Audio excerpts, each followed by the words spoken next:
Welcome back to the Sports Brief Podcast, everyone. Colton Hall here with our trusty boy, Tristin Rancourt. How you doing, big guy? Doing good. Good to be here. Also got a little bit of a treat for you. We got Jay Liggins on the line, as we promised. Former Dickinson State Blue Hawk and Philadelphia Eagle corner. Thanks again, Jay, for joining us. Yeah, no problem. Thanks for having me. So we got a lot of questions, man, because actually, a lot of my friends actually were really pumped about this.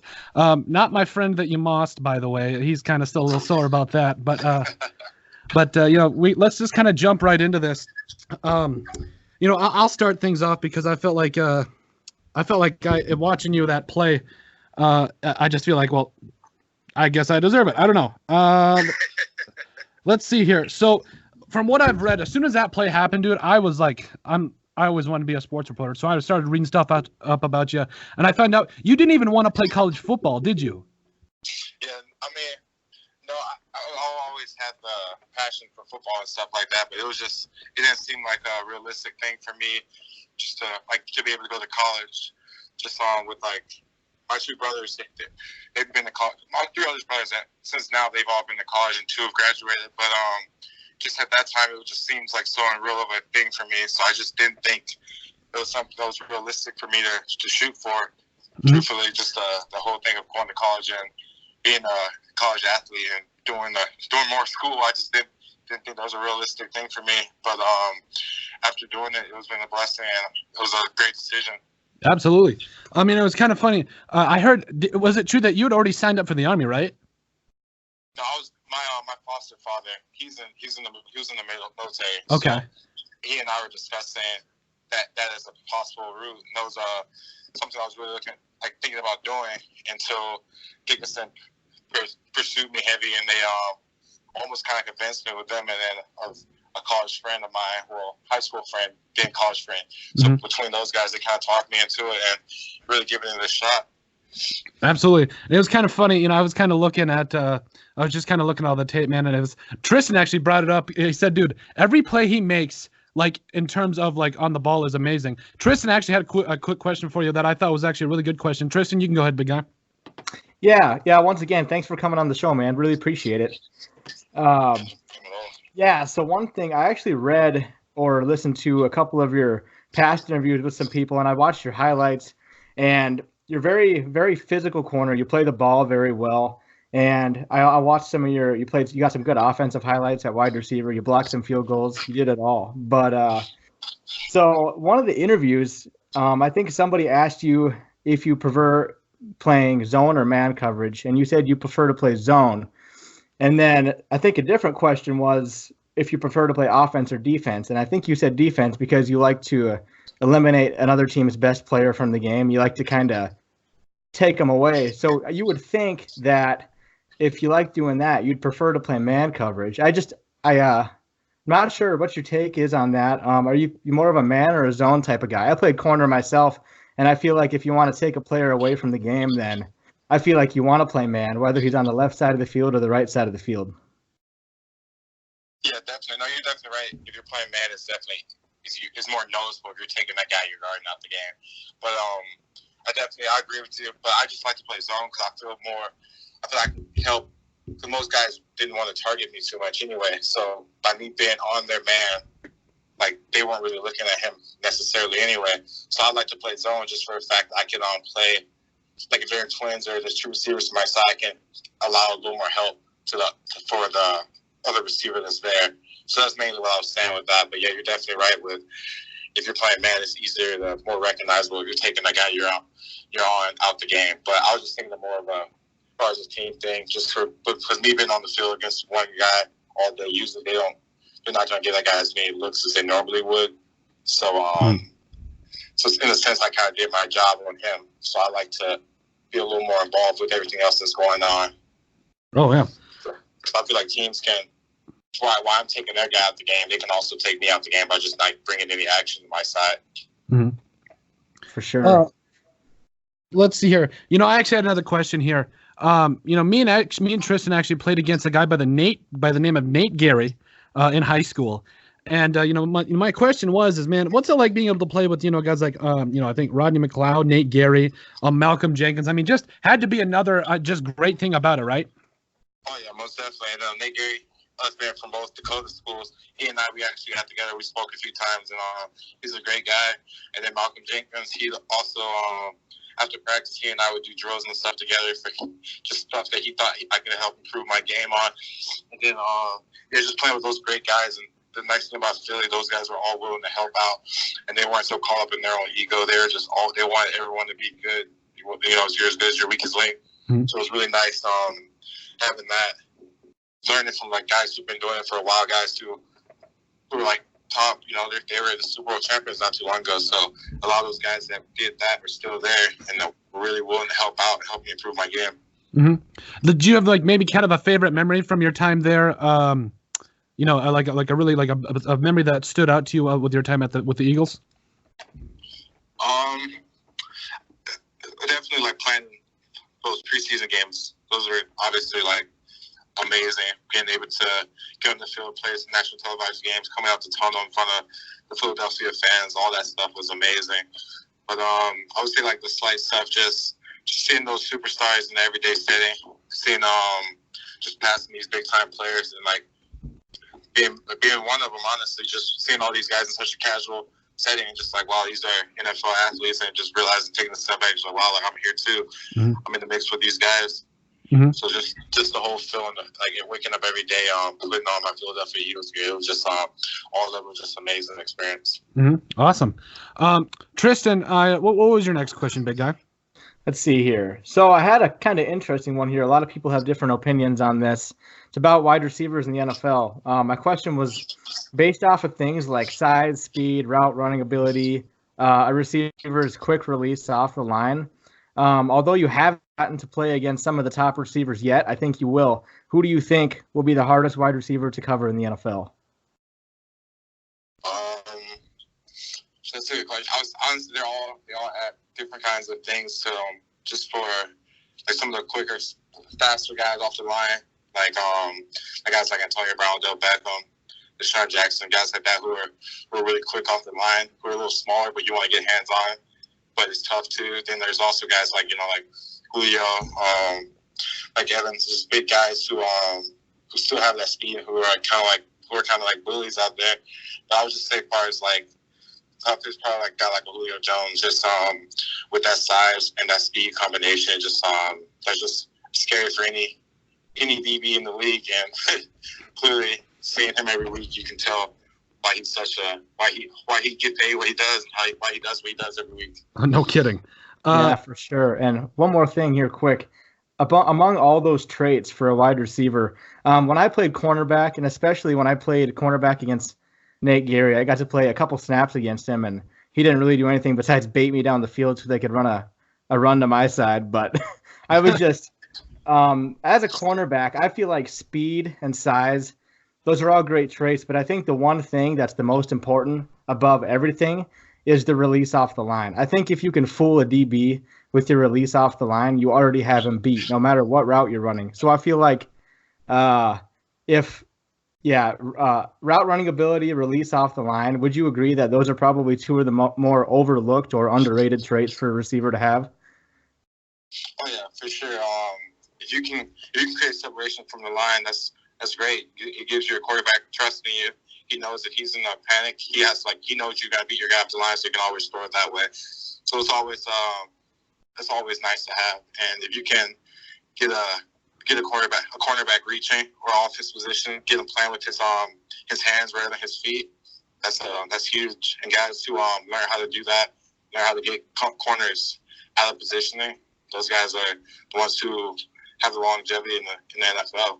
Mm-hmm. Let's see here. Tristin, why don't you go with your next one, big guy? Let's see. This one's kind of not related to football. This is what would you say your favorite pastime activities are? Do you got any favorite video games or TV shows maybe? I'm a big NBA 2K kind of guy, so that's why I play Madden. Yeah, I play Madden as well. So usually in my free time, if I'm not like with family, friends, or my girlfriend, that's usually what I'm doing. Just hanging out, just playing some video games, just relaxing. Usually just sports game, not really big on shooters and stuff. You play PlayStation or Xbox? Xbox. Oh man, I say if you play PlayStation, I'll have to give you the smoke on Madden sometime. Oh my god. You go ahead, Colton. Okay. Let's see here. One of my other questions was, I'm kind of just going through it here. It was funny. You went up against our number one wide receiver, and it was something I remember. I'll never forget this play as long as I live. I was standing right there in front of it, and you did it right in front of me, almost like I don't know, God was trying to tell me something. I don't know, but I'll never forget that because I was watching, and our quarterback Austin Eggle, love him to death, good buddy of mine, took a shot for Logan Weiser, our best wide receiver at the time. Took a shot, and I'm thinking, okay, I think we're already down like 17-0, so we needed to get back in the game. And I'm like, okay, good call. So he takes a shot, and you went up and caught the ball with 3 fingers. And I'm sitting there, I literally had to like somehow close my mouth because my mouth guard just kept falling over. Like I couldn't believe the play that I just witnessed. And I remember looking at my coach. I'm like, well, I guess I'm on. So then I jogged onto the field for defense, and I just remember watching that play and just being enamored. Just take me through that play. What was going through your mind? Like, were you, as soon as you released it, you're like, man, I got this. We're like, what was your feeling about that play? To be honest, he kind of had me beat coming off when he first initially broke. I thought he was going to just keep fading away, going like a 9 avert, and then he kind of broke off. So initially he had me beat, and then I was playing his eyes and stuff. I could tell the ball was like right there. So I was like, okay, I gotta get my head around it. When I turned around, I seen the ball was coming. I seen it was a little short. So like I jumped, and then I kind of like tried to like knock it down. I kind of tried to grab it, knock it down, kind of a little mixture of both. Mm-hmm. And then when I grabbed it, I noticed I was like, I think I got it. Oh. And I was like, I wasn't sure. And now I pulled it in closer, and I was like, oh no, like I really got this. And I was like, I tried to throw Logan off me, and I couldn't get him off me. And I was just like, I better go down. And I went down, and I rolled up, and it was still in my hand. I was like, oh man, I really caught it. Yeah. So the whole thing was even looking back on it now, it's always just surprising because initially I went up for it to knock it down to just to make a play on it. Yeah. And then as soon as I touched it, it stuck right to my hand. So I was just like, oh yeah. I couldn't believe that play. So sometimes I still just think about it. I'm thinking like me. I actually played DB in high school. Not even close to my natural position. But I don't have the hand strength or any, the speed or anything to be able to kind of go up, or the leaping ability to try to make that play. So I don't know why, but I'll tell my kids about that because I'll never forget that play. The first time I've ever seen a DB intercept a pass with 3 fingers. The math doesn't add up to me, man. Hey, thank you. I appreciate that. I still can't get over it sometimes, honestly. Definitely took off with my NFL stuff. That gave me a lot of attention. Yeah, and rightfully so. Tristan, did you have another question, big guy? Yeah, I'll touch on that play a little bit. I watched your highlights, and yeah, that was the first play on your highlights. And real quick, is it true that an NFL agent actually found you by watching your highlight tape on Twitter? Yeah, that's how my representative found me. Because I have a representative, I'm an agent, and they work closely together. But yeah, he found me through that. Okay. Because it was getting a lot of attention. It was on like ESPN, like You Got Lost and stuff like that. Mm-hmm. And then after that came out, I was just like, I might as well put together a mid-season highlight tape just because I have some pretty good plays to put on it. Yeah. And then when I put that on it, it was up for like a week or so. And then I had representatives contacting me about it. And then I ended up signing with that agency, actually. So, yeah, I found from Twitter and essentially that play right there. Wow, that's incredible, honestly. Awesome. Yeah, it's crazy how social media can work, and he certainly did get mossed there. But another thing that stood out most to me about your game tape was a lot of things that defensive backs in the NFL lack nowadays. That's oftentimes overlooked. Everybody's looking for good coverage skills, good ball skills, but another thing that a lot of people don't really pay much attention to is the ability to tackle and how physical a defensive back is. And watching your game tape, I couldn't help but notice. Obviously, they wouldn't show any missed tackles on your highlight tape, but when you tackled people, not only did you tackle them aggressively, but you went to rip the ball out. You meant to make big hits, and you got them down quite easily. It looked like, and just take us through that your mentality there of being a physical cornerback. Yeah, just luckily like with my size, I'm bigger, especially in IA. I'm bigger than a lot of the guys who I'm going against. So like when I going for a tackle, usually like I come in full speed, always aggressive, and then just by getting on them, usually I bring them down. I like bring them down or get them their momentum going down, and then when I get to that point, even if I do struggle to get them down initially, I feel like I was always pretty good about getting my hand on the ball. And as a ball carrier, if you feel the ball start to jar loose, you're gonna get down. So I feel like that made my job easy. Every time I would tackle, if I grabbed them with my left, I would always come in with the right to go for the ball. And if you get a good punch on that ball right away, like it's gonna make your job so much easier because no one wants to fumble, obviously. So if they feel the ball's moving around, they're gonna fall down. They're gonna go down just so they don't fumble it. So I feel like I did a good job of always being aggressive on the ball, and that made tackling come much easier. Then plus with my size, it all just came together nicely. Absolutely. What about you, Tristan? Do you have any more questions for him? Yeah, so I was just kind of curious what your training schedule is currently like, if you still kind of keep the same routine as if you still were playing for a team, and if you were to get a call at any given time, if you're in playing shape. Oh, yeah, most definitely. I'm definitely in playing shape. I'm ready to go. But as far as my training routine goes, I usually I'll work out doing just like movement stuff and then strength. As of now, I've pushed more towards heavier lifting, but earlier I was swimming up and losing weight and stuff like that. So I was focusing more on just more high repetition, not as much on the heavier weight. But as of now, I'm going more on the weight stuff, and I've lost because I need to slim up. That's what a lot of teams told me. I was a little heavy for a DB, so I'm probably down to I was like 220 when I left Philly. Good Lord. And then, yeah, I gained a lot of size out there just with the eating regimen they had me on. Oh, wow. It wasn't for the best, but I was like 220 when I left there, and then so now I'm like 205. Okay. And so I'm back to like playing weight, and then so yeah, and then when I'm not in North Dakota, I usually go out to Dallas, and that's where I do the majority of my training at. And yeah, so. But yeah, I'm in good shape. I'm ready to go. Absolutely. Just staying ready, so I don't have to get ready. Let's see here. For me, one of my things is, you're a guy that obviously, you got cut, but well, the one thing I've noticed with undrafted guys and guys that get cut, but always get second chances, they're really hungry. So with that, what's really next for you? Like, what are you really looking forward to? As far as your NFL career. There's gonna be a showcase going on in Dallas on like January 3rd, I believe it is. And then so it's gonna be another chance for me to get in front of like NFL scouts, CFL scouts, XFL scouts. So that's as of now, that's what I'm shooting for right now. And then just giving it all right, not one last, but going out there and getting performing, showing what I got again, get myself in front of some more scouts and teams, let them know about it, because I feel like I've gotten so much better than even when I was on Philly.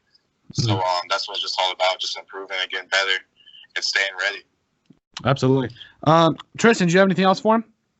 Yeah, I pretty much just got one more big question here. To any young player coming out of college that's looking to make it to the next level, if there was one piece of most important advice you could give them, what would it be?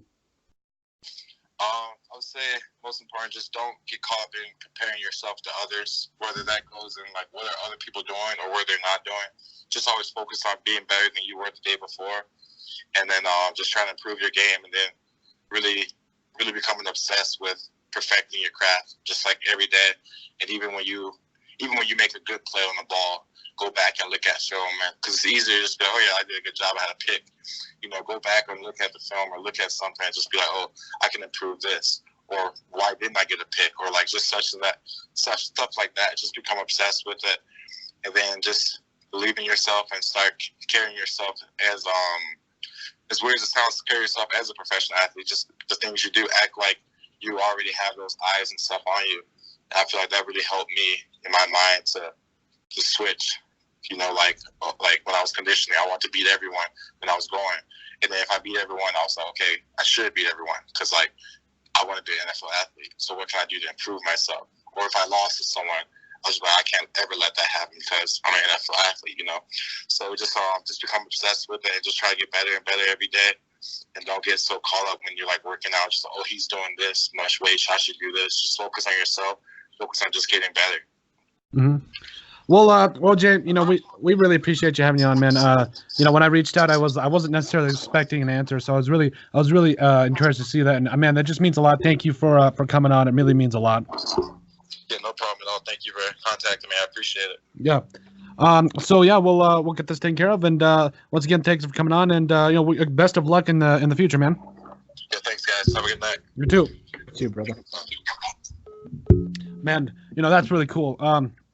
Like I said, I messaged Jay, and I remember thinking, okay, I actually got to give a big shout out to my boy Ty Fox, who came up with the idea, because we went out and hung out one night, and he was a guy I played college football with, and I remember talking to him about my podcast and everything, and he goes, dude, why don't you contact Jay Liggins? And I was like, the guy that mossed Logan, like, why would I do that? I mean, we played against him. Isn't that like trading, being a trader? And he goes, no, I mean, he seems like a really cool guy. Why not try it? So just really cool, to be able to have that, experience. And I'm really, happy that he was able to come on. And, you know what? I just thought it was really cool because, that guy, that caliber, and everything. But anyway, that is not the end of the show, ladies and gentlemen. We still got a lot to be able to go on. Let's see here. Let me just kind of get the rest of my thing open. Jay just said thanks again for having me on. Obviously a pleasure. Whoa. Need to quit with the hand signals. Whoa. They quit with the hand signals. No, obviously great to have him on. Yeah, way too excited, man.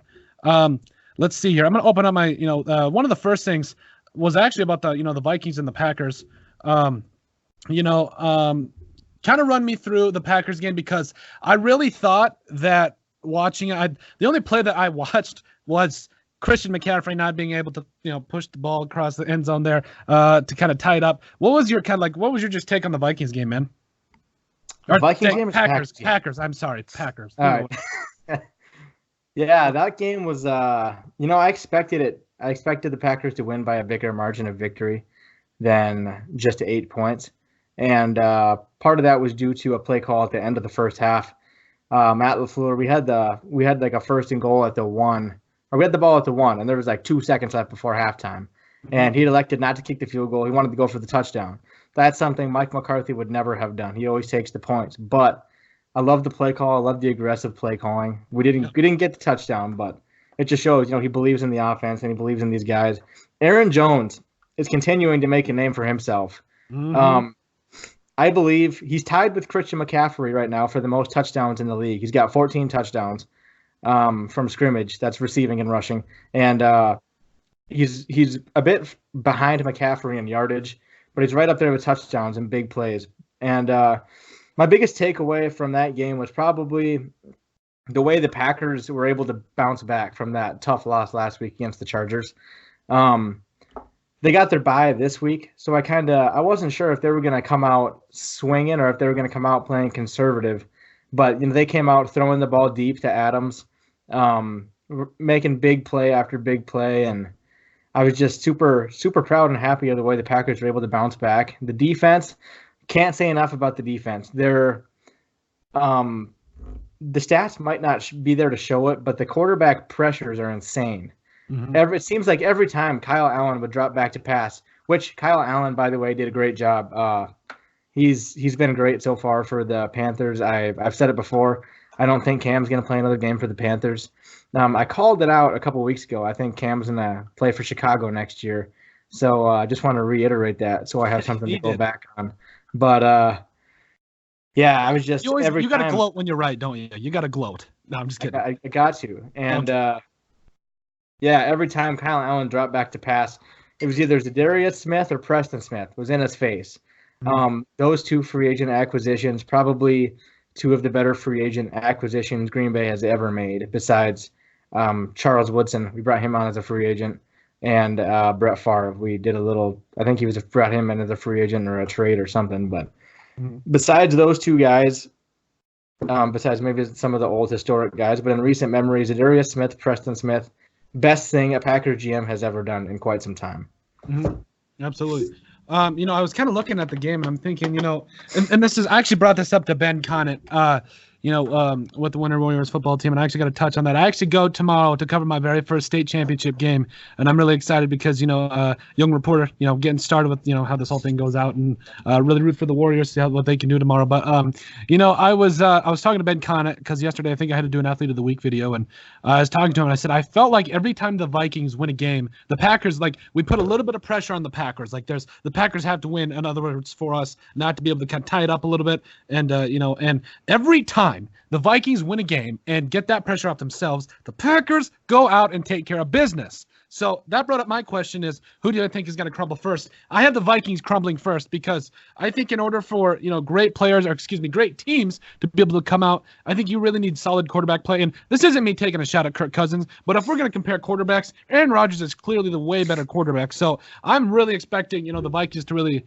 to crumble. And it's just, I swear, every time the Vikings have done it for, pretty much the whole season, have won a game and been close, after that, after that embarrassing Bears loss to the Packers, I think they always put the pressure on, but the Packers always answer back. And I mean, I don't know what's more demoralizing is the fact if you get a win and then you see the Packers lose, or win, or if the Packers come in, I'm going to knock on wood. If the Packers would come into Minnesota and win, I pray that doesn't happen. But I think the fact that you think you're coming on a team and then not making up any ground because they keep winning, I feel like that's a little bit more demoralizing. I don't know. I could be wrong, but no, I think I should go into the Vikings here. I got to be honest. I was in Montana when I was watching this. I went to visit my mom. Love you, Mom. It's good to see you. And it's really pretty out there in Montana. If none of you ever been to Montana, you guys need to get your life together because it's absolutely beautiful. A really great place to go. And Tristan, have you ever seen a river runs through it? No. That's your homework, okay, for this weekend. That's your homework. No, I'm kidding. So, a river runs through it. Great movie. It's a fishing movie, and I love trout fishing, so it was really good to be out there. But while I was in Montana, I remember talking to everybody that asked me about the Vikings because they know that I'm a diehard Vikings fan. They're like, hey, you think they can win against? Can they win against the Cowboys? I was like, they can, but will they? Is the question. And I remember thinking, like, God, they have to win this game. This is such a big game. It's so much statement, so much is writing on this game. And you even said if they win, they deserve some credit, and I appreciate that. But here's the thing, though. The Vikings, I felt like they shouldn't have won that game, and I think it was because of the fact that Jason Garrett, I don't know what his play calling was. I don't know why. He was trying to feed the ball to Zeke, who I get it is one of the best one of the best running backs in the league. Let's be honest, though. Let's call a spade a spade. The Vikings defense was getting shredded. Like Dak Prescott almost threw for 400 yards, 3 touchdowns, only 1 pick, but it was a garbage time pick. Like it was a Hail Mary that got picked off by J-Ron Kearse, who made a great play, but he didn't actually. That wasn't a real pick, if you ask me. But it's the fact that the dude you were shredding the Vikings defense the entire game, and then all of a sudden you want to run the football, and I get it, but you got to be able to, if you are able to run some of that. I don't know why the Cowboys didn't run some like play action stuff, because the Vikings clearly were really trying to stop Zeke, and I don't know why he's not calling some of those play actions. I'm not an NFL coach, but if I'm in that position, I am using the play action against the Vikings, because the Vikings were down their number one run stuffer in Linval Joseph. They were down one of their better corners in Trey Waynes. If Trey Waynes is one of your better corners, we probably need to draft somebody. Just saying. And then I believe they were also down Adam Thielen, obviously, who'd been out with a hamstring injury. But here's the thing. I do believe that with what the Vikings did without their best run stuffer, I think Zeke had 47 yards. I was really enthused about that. Really happy with the Vikings' performance that way. But they got shredded, man, on the defensive, the corners. I don't know what exactly happened, but as a play caller, don't you? I don't know. I just feel like if you see something's working, if your team has already scored 2 or 3 touchdowns through the air, I understand sometimes sticking with the run game, but when the game was on the line, look at the tape. The Vikings couldn't stop Amari Cooper or Randall Cobb. If I'm Jason Garrett, I take a shot at the end there. I don't take a 5-yard out to Zeke Elliott. I take a shot at one of the Vikings corners who had not proved they could stop anybody that game, really, for most of it. Yeah, I agree. I was pretty concerned with the play calling there at the end. I didn't watch the first half of the game, but I followed it enough to know what Dak was doing, which was having a phenomenal game. And, towards the end of that game, the Vikings defense, they did such a great job shutting down Ezekiel Elliott the whole game on the ground. Mm-hmm. But yeah, at the end of that game, the circumstances were, I think there was about a minute-ish left, maybe a little more than a minute left. And they got a first down, and then I think they tried to throw on first down, incomplete, but then second down and third down, they tried running with Ezekiel Elliott. Mm-hmm. And there was still a little over a minute left. And I'm thinking to myself, there's only about a minute left. You don't need to try to burn clock. You forget it's not like you're playing against a quarterback like Aaron Rodgers, where if you give him 45 seconds, you need to be scared. Yeah. I mean, I get it. You don't want to give the other team any time to work with, but you got to understand who you're playing against. And to try to fix something that's not broken, to try to run the ball when you've been passing the ball very efficiently the whole game, didn't make sense to me at all. They definitely should have kept throwing the ball. And on that fourth down play, when they decided to throw it to Ezekiel Elliott, that blew my mind. I was just, why? Why would you throw it to Ezekiel Elliott when you have guys like Randall Cobb and Amari Cooper and Michael Gallup out there running routes for you? And there wasn't a QB spy on you. You could have ran it for a damn first down. It doesn't make sense to me. And it wasn't. I wouldn't put it on Dak because it looked like that was the play call. It looked like his number one read was to go to Zeke, but the play calling there was just absolute garbage. And I think Jason Garrett straight up choked that game away for the Cowboys. But you got to give credit where it's due. The Vikings, I think, do deserve some respect and do deserve some credit. Their defense for stopping Ezekiel Elliott like they did the whole game. So I wouldn't say I'm worried about the Vikings because still we're doing fine and we beat the Cowboys by a large margin. But but yeah, I would be. You guys are 7-3 now, right? Yep, 7-3. Okay, yeah, we're sitting at 8-2, and you guys play the Broncos this week. Yeah. That's, as much people who think it'll be an easy game, that's definitely not going to be an easy game. Their defense it's a top tier defense. So it'll be interesting. They got a good secondary to see how Kirk Cousins performs. It should be a heyday for me and my fantasy team with Dalvin Cook. I think we'll drop a 20 piece on him, but. Yeah, I hope so. To it. The Vikings schedule it's not easy going forward. The Broncos, the Seahawks. On Monday Night Football. The Lions. I think you'll beat the Lions. The Chargers are good. So. The Packers are good. You'll beat the Bears. But I hope so. Because last year, we were supposed to beat the Bears to go to the playoffs. It didn't happen. And Everson Griffin did not give me a picture. Still sore about that. I'm sorry. But no, you're absolutely right. This team, the Broncos, you can't overlook anybody in the NFL, man. This is the big leagues. This is one of those times where last year was a perfect example. Go to the Bills. Let's look at the Bills game. The Vikings, I believe, were like 1-1 or no, 1-1 or something like that. 1-2-1. It wasn't pretty. And they had a chance to put themselves in great position. And it ended up being the fact that the Vikings they didn't show up. Everybody from top to bottom did not show up that game. And this is, we treat this just like the Bills game last year. Actually, the exact opposite. We go out there and prepare like we're actually going to play. We go out there and from the first to the last snap, we play like there is no tomorrow because if the Vikings lose against the Broncos, it's panic time. Like I believe that could be a huge decider in the playoff race. Like you lose to the Broncos, not me taking shots at the Broncos, but I feel like the Vikings are the better team at this point. So can the Vikings beat a bad team when they need to beat a bad team? And then follow up, can Kirk Cousins keep this up as far as winning those big games in Monday Night Football? By the way, in Seattle, I'm chalking that one up as a loss. I have all season long because the Vikings are number one, are coming out of a bye, and historically the Vikings are awful when they come out of a bye. I don't know why. You'd figure maybe getting some of their injury guys back, or get another week of rest or something, they'd be able to come back. But the Vikings are awful when they come out of the bye.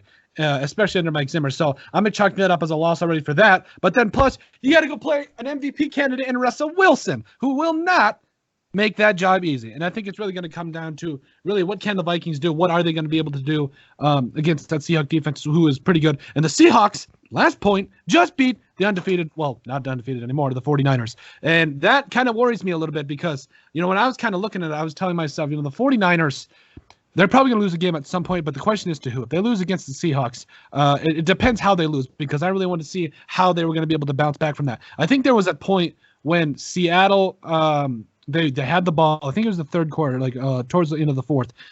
Russell Wilson faded back, dodged a couple tackles, and got sacked, and had the ball stripped from him, like his own offensive lineman. Didn't make any sense to me. And I forgot his name. Ifedi, I can't even pronounce it. But anyway, yeah, had the ball. Ran out, and Ifedi got the ball stripped from him, and the 49ers went and scored. So I'm like, okay, regardless, even if the 49ers lose this game, that showed me more about the 49ers team than anything else, because the Seahawks had the momentum. They had the opportunity to go and seal and win the game, and they didn't. So that's more of a reflection of, I feel like that 49ers defense is going to keep them in a lot of football games because they score a lot. They're always going after the football. I mean, and they ripped the ball away from DK Metcalf. Have you seen that guy without his shirt? Kind of a scary dude. So, I mean, I just feel like that really showed a lot right now, right there about the 49ers. But no, the Vikings got to go and take care of business. I don't know how they're going to take care of business against that good of a Seahawk team, but I mean, it's going to come down to a lot. But no, I mean, what are your thoughts on the Seahawks and 49ers game, at least? The Seahawks won, and all I see on Twitter is Russell Wilson for MVP. Mm-hmm. No, he's not going to win MVP this year. He doesn't deserve to win MVP this year. That's what all he's done. He's the reason that the Seahawks are good. He's not the reason they won that game. The reason they won that game is because the Seahawks defense got the ball back for him so many times, even though he made so many damn mistakes. He threw picks, he fumbled the ball, and somehow he was kept in the game. It's the classic Tom Brady Cinderella story. But I'm not taking anything away from Russell Wilson. He's had a hell of a year. But you got to look at, I think, Lamar Jackson. Oh boy, I think that guy's coming for MVP this year. His second game this year with the perfect passer rating. Mm-hmm. No other quarterback in NFL history has done that. Has had 2 perfect games in the same year. Mm-hmm. And Aaron Rodgers hadn't had a perfect game until this season. So it's wild. Not bad for a running back, as they would say. Yeah, but that's true. I was so shocked. Yeah, it was the Bengals defense, and the Bengals are trash. But the Ravens are a problem. Lamar Jackson's a problem. But yeah, to talk about the 49ers, I'm not sure who they play this week, but next week they got Green Bay, and that got flexed to Sunday Night Football. Thank God, because it was a 3:00 slot. I think it's kind of prime slot all year. But that game is gonna. I think whoever wins the Packers and 49ers game is going to have number 1 seed through the postseason. I honestly do. That's going to be a big test for each team. Nothing against I think the Vikings could still get the 1 or 2 seed. But if I'm being realistic, I think whoever wins between the Niners and the Packers is going to have home field playoff advantage, just because they're looking like the 2 best teams in the league. I would say the Saints are in the NFC rather than the whole league. I wouldn't. They are 2 of the best teams in the league, but I think the Ravens could probably throttle anybody right about now. Yep. The Chiefs, I don't know. I'm not sure what to think about the Chiefs anymore. Who knows? They just got walloped by Ryan Tannehill. But yeah, the NFC it's looking awesome, and I can't wait to see how the playoff picture shapes out. The Saints, yeah, like I was saying, the Saints, they're not I don't think they're who we all thought they were. They just got spanked by the 1-7 Falcons. And I don't think I think it was 29-9 or 20-something to 9. And it wasn't not a pretty game. So Niners, Vikings, Seahawks, Packers, best teams in the NFC. I'd put the Saints below all of them. Wow. Yeah, for sure. But yeah, the 49ers, they look as advertised. Their defense is scary. I forget if it's Nick. Is it Nick Bosa that they have? It's Nick, because Joey plays for the Chargers. Okay, yeah. Joey gave Aaron Rodgers nightmares when they played the Chargers, so I think Nick's probably going to do the same. So offensive line has some stuff to figure out, definitely, before next Sunday night, but it's going to be a hell of a game, and I'm looking forward to it. This is kind of one of the things I was thinking about the other day. Both those Bosa brothers are in the NFL right now. Can you imagine if Joey Bosa, I think Joey Bosa plays left defensive and then Nick plays right. Can you imagine the amount of havoc like those? They literally would meet at the quarterback every single time. What up, brother? And they can literally say that to each other because they're literally brothers. Like, what up, brother? Yeah, they are brothers. They're meeting at the quarterback every single play. I just thought that would be really cool. It would be a really funny thing to see. Yeah, man. I don't know if this. I cannot believe that the Seahawks did that. I know, I get what you're saying as far as Russell Wilson. If I was Russell Wilson, you fumble the ball like that, that's kind of a big time play. But like I said, to me, that just shows me more about the 49ers than anything. But to kind of comment on the Lamar Jackson play, that's going to be one of the most viewed play. Like, that's going to be like a hallmark play. His spin move on, I think it was Nick Vigil, who the Bengals are like really excited about. Like, dude, you got about 3 of them on that spin move. Yeah, and I was like, I'd hate to break it to you, but if that might be his career highlight is getting spun out by Lamar Jackson. Like, that literally might be what he's most known for at some point. I don't know, but I mean, just looking at it, I hope that's not what he's only known for, because I mean, he's a very promising player. But to see him do that, and then it's also to see the coach Harbaugh come up and tell him, hey, he's changing the game, special player, and all this jazz. I was like, he's absolutely right. He hit the nail on the head, because what a play, what a way to be able to come out and just do that. And I mean, you're right. Lamar Jackson's a problem right now. Yeah, he's a problem. And Harbaugh saying he's changing the game, that's no understatement. We've seen running quarterbacks like Colin Kaepernick, RG3, but this is a different breed of a running quarterback. This is like a Michael Vick 2.0 running quarterback. Yeah. And it's no joke. I've said it. I'm not trying to say he's better than Michael Vick. I think Michael Vick's got the better arm, but on the ground, I think Lamar Jackson's got him beat already. And that's no knock to Michael Vick. Lamar Jackson is just a special, special talent. Yeah. Let's kind of go into our next thing here. The NFL is going to let Colin Kaepernick have a workout. Wow. Tristan, in my 23 years on this earth, I've seen a lot of things. But a guy that's still trying to get in the NFL, and maybe he deserves to be in the NFL. I mean, he's certainly talented enough. But if I'm a GM, I don't know if I would take a shot on this guy, even if my quarterback situation isn't necessarily one of the best. My question to you is, would you take a shot on a guy like Colin Kaepernick? It depends. It really depends what team that I work for. If I work for somebody who's not looking at playoff contention this year, then yeah, I'd probably take a shot at him. Somebody that nobody really honestly cares about. Maybe the Jets, the Bengals, the Dolphins. Just somewhere he could play that doesn't really affect them that much. Just to see what he's got. Just to see how he acts.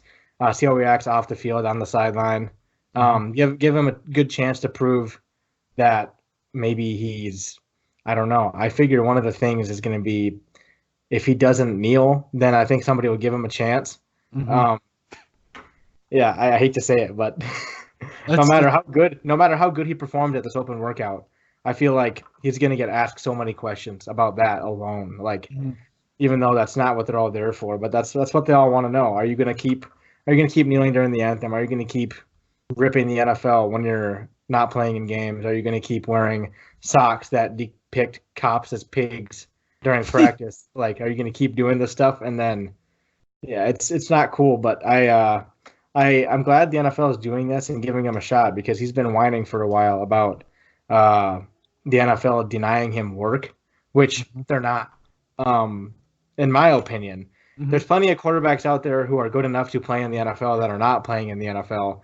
The NFL is not denying them work. The simple fact is, the last time you played, you were trash, so we cut you. And that's what other teams look at. You were garbage the last time you played, so we don't want you. Yeah. But, as a person, I hope nothing but the best for his workout. I hope he does get another chance. I hope we see him play somewhere this year and see what he can do. But if he played anything like he does close to last time he played, which was not good, then which is what I expect. I don't expect him to be very good if he comes back. But we'll see what he can do, I guess. It's exciting. I almost think this is more of a publicity thing for the NFL than it is them actually wanting to give Colin Kaepernick a chance, just because of how much he's been outspoken about the NFL and not giving him work. So I feel like they're just maybe doing this to shut him up a little bit, maybe, in a way. But, it'll be interesting. We'll see what happens. I'm just kind of looking at this, your comment about making him having to be awful, in other words, for them not to give him a chance. I'm looking at stats. His stats, shockingly, I thought you were right, but apparently he wasn't awful. Like, he had 16 touchdowns against 4 picks. I'm looking at it here. A lot of these games, just looking at the scores, pretty high scoring affairs. I'm not really a big fan of the 49ers, so I don't remember exactly what happened back in 2016. I think that was the year that Brady won the Super Bowl by coming back against the Falcons. I think that was the GOAT-ish year, whatever. Doesn't matter. Anyway, looking at this, what was it? 16 touchdown passes, only 4 picks, about a 60% completion percentage, 2,200 yards, all in 11 games. I don't necessarily know if he's awful. Trust me, there are worse quarterbacks in the NFL. Oh, yeah. Yeah. So, I mean, if I'm a GM, the first thing I want to establish right now is that you are not above the team. And I mean, I feel like that's kind of a given with any GM. So that's kind of that's known. But if I'm a GM of any team, I want to know what his intentions are. You kind of hit the nail on the head. What are his intentions? Is he going to come in here? Is he going to work his butt off? Is he going to be able to be a good teammate, a good locker room guy, or is he still going to continue to do the things that he's doing? Which I don't want that. And not because I don't support what he's going for, but I don't. In some cases, I don't necessarily support the way he's doing it. I just feel like there's a better way to attack it. Like I said, I'm all for what he stands for, but is there a better way? That's the question we have to ask ourselves. So if he wants to be on my team, he's going to have to maybe find a more effective way. I would applaud him if he came into my office as the GM or the head coach and talked to him, hey man, I'm really trying to protest, the way the NFL. I know I have a platform. I might have a little bit of respect for him in the regards that I could at least he came and talked to me man to man to let me know about some of the stuff, and we'll see what we can do. But to just go out there and do it and be that big of a distraction, I don't know if I would want to take a shot on him. I think he's a good enough quarterback to definitely be in the NFL. I think that he's a very good quarterback, very athletic. I think he's got a good arm in the right scheme. I think he could even possibly take a team. I'm not even going to say that team like the Dolphins or anybody else, but I think he could take a team that has a quarterback issue and be able to possibly make them a playoff team. I definitely think he could do that because I think he's a talented quarterback. But again, you got to ask the question: is he done with all of his antics? And we don't know. I think he's the only one that can really answer that. It's just kind of funny to me. I think it's just going to be one of those things where we have to take a look at as far as. And just see if he actually does get signed by a team. Is he going to be the good guy? I personally don't know. Let's see here. And I know we just talked about this, but, one of the subjects I want to talk about here was, the 49ers. And my question that I brought up was, obviously the 49ers lost. But did the 49ers blow it or did the Seahawks just ball out? And what was your reaction to it? I think they blew it. I don't think the Seahawks balled out because I don't know. It's hard to say. Both teams played well. Neither of them played awful. It was a pretty evenly fought game, but I think they blew it. I mean, each team had a chance in overtime to score a touchdown. So they kind of blew it for themselves when they gave it back to Seattle in overtime. And they blew it when they missed that field goal that ended up going all the way into the damn tunnel. I don't know how that happened. That's a bad kick. But yeah, they blew it. Definitely blew it, but and I'm a Vikings fan. I know about bad kicks, man. Yeah, you talk about wide left. That was wide left. Really wide left. Yeah, too left. Yeah, I think the Niners blew it more than the Seahawks balled out. Yeah. And I was kind of looking at it, and I'm thinking, I watched it, and the Seahawks actually got themselves into a little bit of a hole right away. Just weren't playing very good football. And also, a thing I really wanted to bring up was I felt like the Seahawks, while the 49ers showed me that they can play with the Seahawks showed me a resiliency that really has me scared, especially as a Vikings fan, because we have to play that team in 2 weeks. Or no, 3 weeks, whatever it is, because the Vikings, again, have to come out of the bye. But if the Seahawks can go and do that against one of the best teams in the NFL, start down and still come back and find a way to win it, that makes me worried because I think that shows me well, honestly, Pete Carroll is a one of a kind head coach. I think he's a great head coach, and Russell Wilson, I think, is a great quarterback. But that showed me right there that you can never count these Seahawks out. So the Seahawks right there proved to me more, probably it easily proved more than the Vikings did over the Cowboys. Easily, I think they proved more in some cases over the Packers, over the Panthers, because I feel like the Panthers aren't the type of aren't a better team than the 49ers. Now, if the Packers go and totally whoop on the 49ers, then, I'll give them props. Or if, likewise, if the 49ers come out and do the same thing against the Packers. I'm a fair guy. But I think that win showed me more about the Seahawks because of the way that they came back and were able to come back and say, hey, boys, we're not out of this yet. So that showed me a lot about the Seahawks. This is still a really good football team. Yeah, So- I found that out the hard way about the Seahawks back in the NFC Championship game a good 4 years back, 3 or 4 years back, when Green Bay was up 16-0 on them with 3 minutes left in the game, and somehow Russell Wilson gets his team hyped up on the sideline, and they ball out for about 3 minutes, and then about 30 more seconds in overtime, and they win it, and they go to the Super Bowl. But you can never count a quarterback like that out, and a team like that, a guy that has the fire and the drive like Russell Wilson. Never count him out. But I'll stand by the 49ers definitely blew it. Yeah. Kind of the final thing here for tonight. There's been a lot of talk about college football rankings and everything, and I'm not going to go into my college football rankings because I'm still kind of iffy on some teams. But one of the most major wins, and I think I was actually talking to Corey Foss about it last night. He was texting me, and I was like, as a Vikings fan, I know, like, I'm a Minnesota fan, but I'm not as big as a Minnesota fan as some of these other guys are. I'm a diehard Vikings fan. I like the Timberwolves. The Twins are okay. I like the Twins. And I like the Gophers. Like, I'm not the biggest diehard fan, but I'm a fan. And the one thing that I came out and said right away was I'm a diehard Vikings fan. The rest of the teams are kind of like meh, but the Vikings, don't get me wrong, I'm with the best of them in the most diehard fashion. But the one thing he said to me was that this was, I think, one of the first times that they could actually be considered a top 10 team. And the win over Penn State is absolutely huge. And they're unbeaten. They've beaten a couple of ranked teams. But I don't know. Me being the Minnesota Vikings fan, I'm kind of trying to associate that with the Gophers right now. You don't want to get your hopes up. Like I've learned. Had my heart broken by a couple of girls, but let me tell you something. A heartbreak by the Minnesota Vikings hurts just a little bit more, okay? Because the way that the Vikings have hurt me has been way worse than any girl has ever hurt me before. So I'm knocking on wood now. But no, the thing is, you can't get your hopes up with the Vikings or any really Minnesota team. I think it's kind of a curse.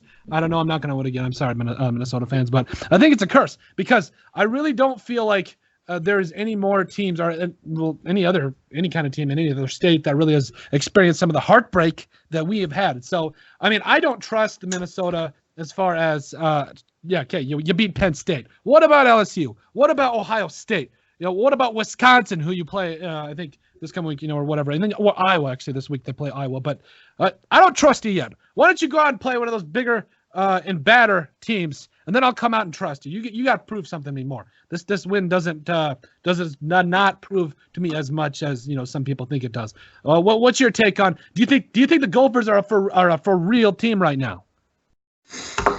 Depends. I think it really depends how they play the week after a big win like that. A lot of teams. I think Jamalcolm said something about this earlier. He said if you get a big win or you make a big play, a lot of people let it get to their head and they start to get cocky and they start to think they're better than what they actually are. You got to stay true to yourself. You gotta go back and critique yourself. Look at what you could have done better. Don't come out the next game thinking you're hot crap because you just beat Penn State. Keep proving it. Keep beating good teams. But I'm not a big college football guy. I'll watch a lot when we get into the postseason. But the one thing that I always monitor is I try to figure out who the Dolphins are tanking for. Because first it was tank for Tua, and then a couple of weeks in it was tank for Jalen, and now I think it's tank for Burrow. So I'm trying to figure out who the Dolphins are tanking for. I thought they were gonna fire Brian Flores for winning 2 games because it's tanking season, boys. We don't want to win.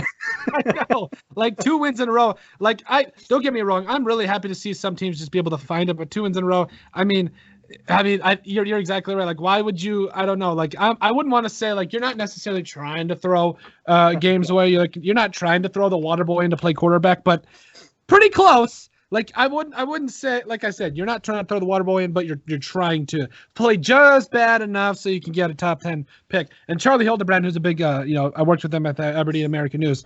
I always talked to him, and he always said, you know what, the Dolphins are never good enough to get, are just never good enough to be able to get a good pick in the first round. I don't remember how he put it, but then he also said they're also never bad enough. They always get a middle round pick. They're never bad enough to be able to get like a top 10 pick to be able to fix their problems. And he's absolutely right. The quarterback situation is kind of spotty, if we're being honest. I mean, Ryan Fitzmagic, he shows at times, I don't know, possibly one of the most inconsistent quarterbacks I've ever seen, but yeah. I still think that, I mean, sometimes I think it's the beard. I don't know. I have mixed feelings about it. Yeah, and plus I'm a little jealous because I can't grow a beard myself. I've tried everything. Miracle-Gro. Just nothing ever comes in.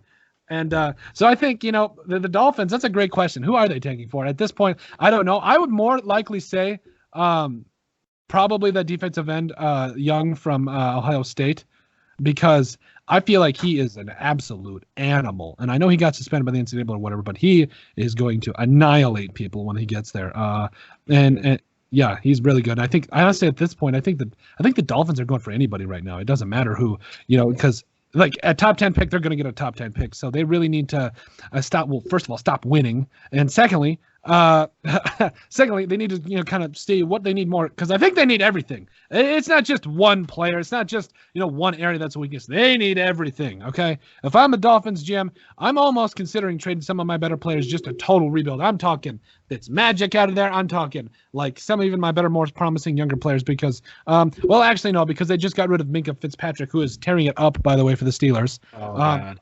Yeah. So, I mean, they're probably kicking themselves a little bit there, but at what point, at the same time, do you stop rebuilding? Like, there's such a thing as trying to rebuild too much. Like, if you've got a young corner like that or a young DB that's really that good, and you trade him away, right? Like, what do you like? You're giving away a player that was only in his second year out of Alabama and was already starting to prove. He picked Kirk Cousins off and ran it all the way for the NFL touchdown. For a touchdown. I couldn't believe that. Absolutely amazing play. And after that play, I kind of kept up with him, and I thought he was going to be a really good corner for the Dolphins. But you know what? Now he's a really good corner for the Steelers, so I don't know. That's how the NFL business goes. So let's go with you got any bold predictions for this week? Because I feel like you've actually been quite on. So I'm trying to stroking the lamp here, if you will, like the genie's lamp, just to see if maybe you've got any more bold predictions for me. Let's see here. Throw some topics at me. I'm gonna have to look at the games that are coming up this Sunday. Okay, let's see here. At the top of my head, let's see.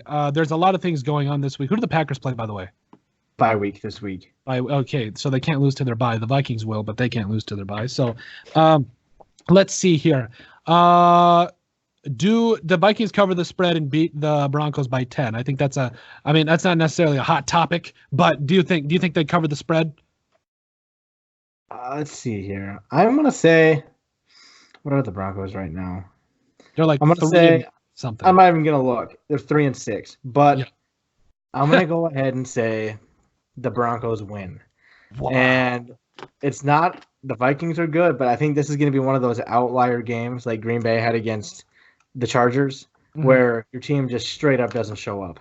But I hope not, because I have Dalvin Cook on fantasy. But something just tells me that the Broncos might beat the Vikings this week. Let's see. Let's see if I can do one more. I've already told you Cam Newton's going to play for Chicago next year.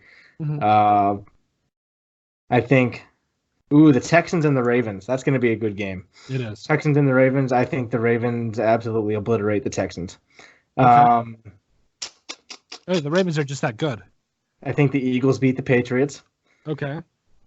Let's see. That's about it. And I think the Chargers beat the Chiefs. I think the Chiefs lose again. Wow, dude, that's crazy. I'm actually going to go here. What about Jets versus the Redskins? Two young quarterbacks. I think Dwayne Haskins is now the starting quarterback for the Redskins. And then obviously you got Sam Darnold for the Jets. Give me a quarterback. Who are you taking in this matchup? I'm taking Sam Darnold. Really? Okay. I am. Okay. I think this is going to be Haskins' first start, right? One of them. If not his first start, it's one of them, because he has not played well. But I mean, it's kind of a snap, dude. It's a whole different ball game than than being in the NFL, or excuse me, in college. So I don't think it's. I'm gonna go with the Jets here. I think the Jets win this game. I don't know much about Washington, but I know their defense is not good. Yeah.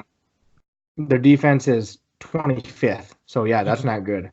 And Le'Veon Bell hasn't had a big game for me yet in fantasy, but I think will have a big game for me against the Redskins. So I think the Jets win this one. Okay. I'm going to go off here. Okay. Dwayne Haskins has not played well. We know that. That's usually look at his stats. Look at just watch the way he's played over the. Wait. The Redskins get Darius Geis back this week. Yeah, thank you for. Dang it. Okay, you ruined it, man. Oh, I was gonna bring that up because I felt like Adrian Peterson has his own demons and everything, but he's still good back and everything. But yeah, I think Adrian Peterson, I still love him. I don't care how many yards he runs for and how well he does because I'll always still love the man. But here's the thing: Dwayne Haskins has been absolutely underwhelming. Actually, it was his first start last week against the Buffalo Bills. But I'm going to give him some slack because the Buffalo Bills have probably a top 5 defense. Like their defense is scary good. And so in the last couple weeks against the Vikings and the Bills, against the Vikings and the Bills, the Redskins have put up 9 points in each game. I'm thinking Mr. Haskins is going to go off here. I don't know if he'll win. He'll outduel Sam Darnold, but I think he's going to go off here. I think it's about time you start showing people that he was worth, I think he's a 10, 11 pick, whatever it was. He's going to start showing people now why he was drafted so high. He started dominating at Ohio State. I think this is one of those times where he's going to come out. He's absolutely going to ball out, and I think you know what? Let's put our money where our mouth is. Dwayne Haskins is going to come out with a win over Sam Darnold. He's going to throw 3 touchdowns. He's going to throw for 240 yards, not 300 yards. He's not that good yet. But he's going to throw for 3 touchdowns, 240 yards, and he's going to get a win against Sam Darnold and the Jets. Boom. Lock it in, put it in his mailbox, or lick the end. I don't know. That's just that. I don't know. But that's my bold prediction for the week. Man, what an episode, man. Great getting Jay on, man. What a great guy. And another great week of covering sports. Again, I go to cover my first state championship game tomorrow. Pretty excited about that.